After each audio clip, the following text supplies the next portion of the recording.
Hey, Empoweristas, it's Alex Worley, and I am joined by Bri Seeley, coach and the author of Permission to Leap. So excited to chat with you about your book. Thanks for stopping by and chatting with me today. Thank you so much for having me. This is exciting. So I've admired your work from afar for a while, and I'm really excited to get a firsthand, deeper dive into your message of Permission to Leap. First of all, what is Permission to Leap about? So it is really supporting women in taking the leaps. You know, we all have that like whisper inside of us that's kind of trying to hint to us or tell us that there's something more. And we're kind of conditioned out of listening to that. And my message is you should be listening to it. That's really the only voice you should be listening to. And then once you start listening to that, then what happens? You know, there's a lot of people talking about like, oh, just take the leap. And that's great, except people don't know what happens in that process. And so in looking at all the leaps I've taken over the last 20 plus years of my life and the leaps people around me have taken over the last 20 plus years of their lives, I've kind of identified 6 universal steps that happen when you commit to taking a big leap and doing something big in the world. And I want to make it really transparent. I want women and men alike, men can read the book as well, to know, oh, okay, so I'm in this phase of the leap. All right, so when my world is falling around me, when my world is falling apart around me, this is a normal part of the process. It doesn't mean that I've taken the wrong step. It means that I've taken the right step. And my life's just getting into alignment with this new direction. Yeah, because to your point, a lot of times we see just take the leap. And on Instagram these days, those quotes are, you know, all over the place. And that's great, but what does that mean? What does that look like? And I know one thing you say in your book is fear is always accompanied by taking a leap. And that's where a lot of times people get stuck, is they feel this fear and they go, oh, whoa, does this mean I'm not supposed to be doing it? But you're saying that that's totally normal and keep going, right? Absolutely. In fact, fear is an essential ingredient of every leap. If you're not scared of what you're doing, it probably doesn't matter. Like fear should be, for me, when I'm terrified of something, it's generally because it's exactly what I'm supposed to be doing in the world. And I'm just having resistance to that expansion and that growth.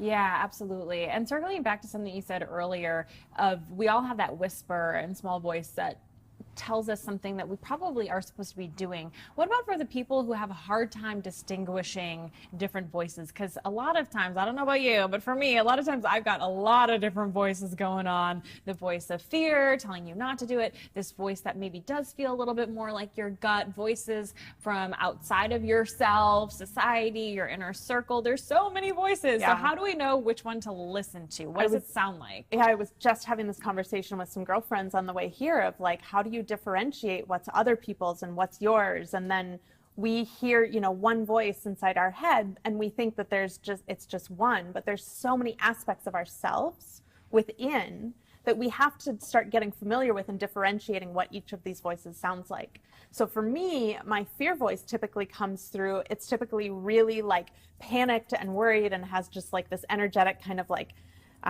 frantic vibration to it. Whereas when my higher self or my soul or my intuition is speaking to me, it typically comes through as more of like a calm, centered, grounded. It usually doesn't have many words with it. It's usually just like 2 or 3 words that's really clear and easy to understand. And so those 2 voices are going to sound different for everyone. But the important thing is to start doing the questioning and start asking, like, where is this coming from? Okay, I'm having this feeling. Is it coming from my fear, my ego? Is it coming from my intuition? Is it coming from someone outside of me? Society saying that my life needs to look a certain way, or that I need to have a certain job, or you know, any of those things. And it's so important to start really dissecting and untangling what's what.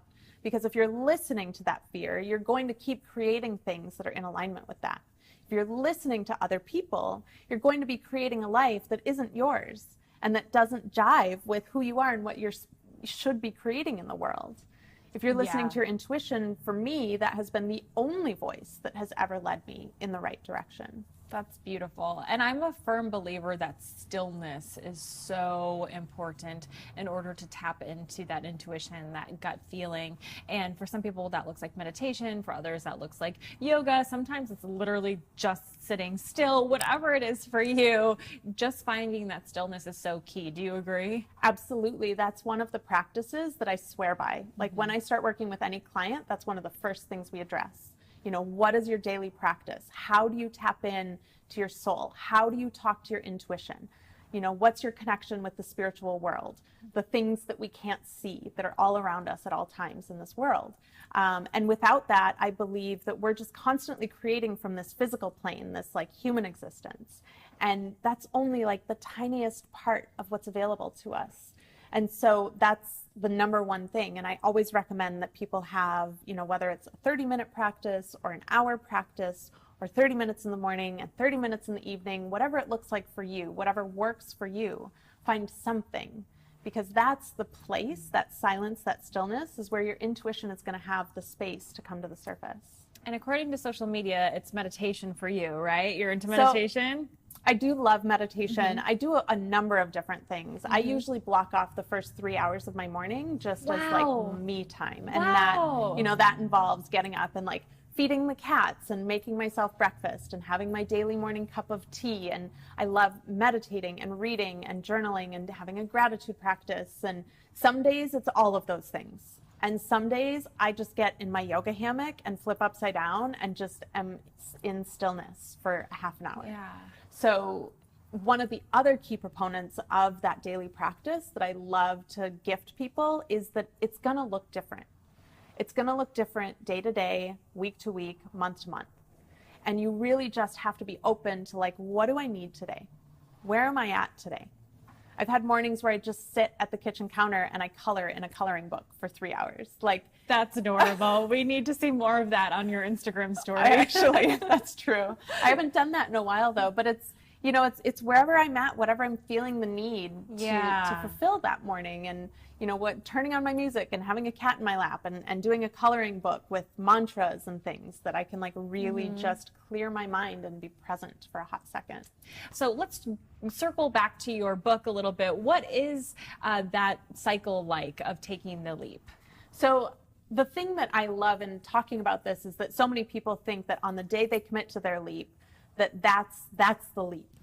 And what I've really identified in breaking all this stuff down is that it's a 6-step process, and the leap actually doesn't happen until step 5. And so all the build-up stuff is what's so important. Committing to your leap, that's the first step.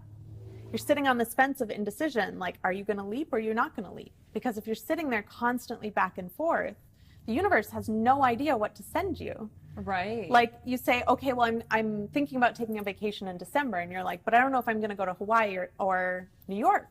The universe is like, well, do you need a bikini or do you need a parka? Like, pick a side. And so that's always the first step is, are you committed or are you not committed? And if you're committed, then we start moving down the path of really looking at where your life is right now. What has been in alignment with where you currently are that's no longer in alignment with where you're going? Because once you start to shift your trajectory, if you decide you're going to take a different path, some of the stuff from your old path just isn't going to fit anymore. And so this is the part where I see a lot of people being like, my life is falling apart. I clearly made the wrong decision.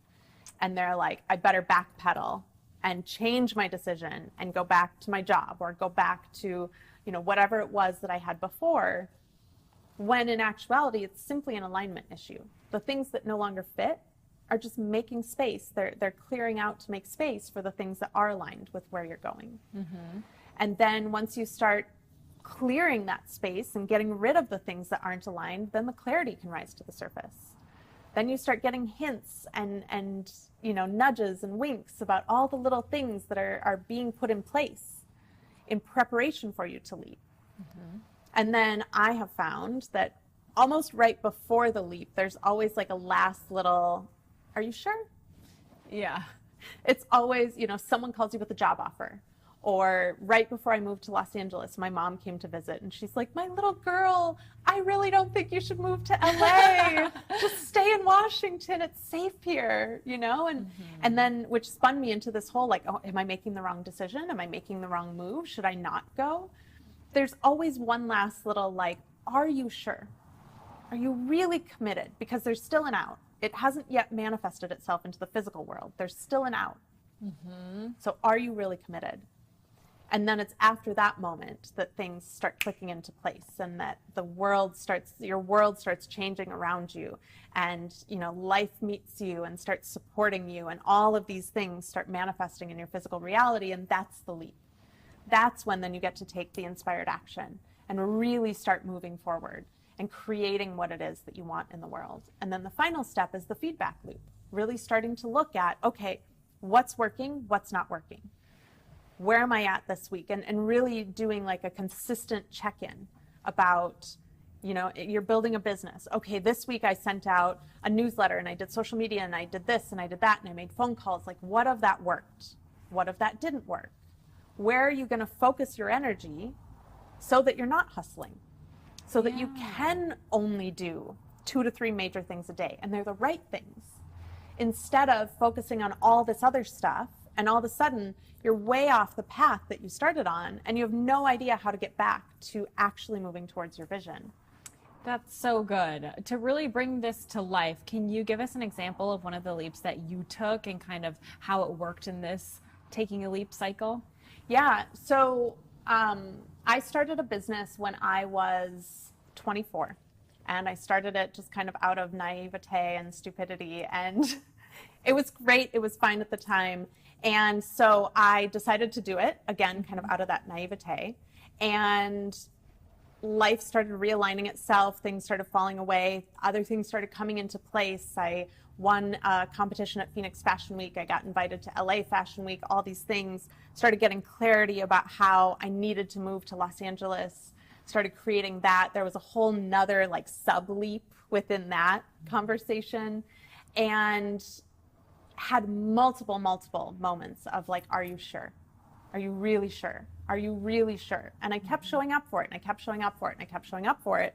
But at that point, I didn't have a daily practice. I didn't have a check-in system. I didn't have an analysis of what's working, what isn't working, where am I going, what is my actual vision. I didn't have any of that stuff. And so I was just out in the physical world every day, hustling and doing stuff and saying yes to everything coming my way, even if it was out of alignment, and just really pushing and forcing and trying to make this thing work. Because my grandma taught me how to sew when I was 5. And I have 2 degrees in fashion design. I have a bachelor's and a master's. I studied in Italy for 2 years. So I was like really committed. This was it. And I really lost sight of what I wanted and why I was in it in the first place. And I let myself get so wrapped up in, well, it's not coming fast enough, and I'm not creating the impact I want to be making, and people aren't buying my clothes, and all these things. And that's the point where I say that if you're not doing that consistent check-in of like, what's working, what's not working, what am I saying yes to, what do I need to let go of?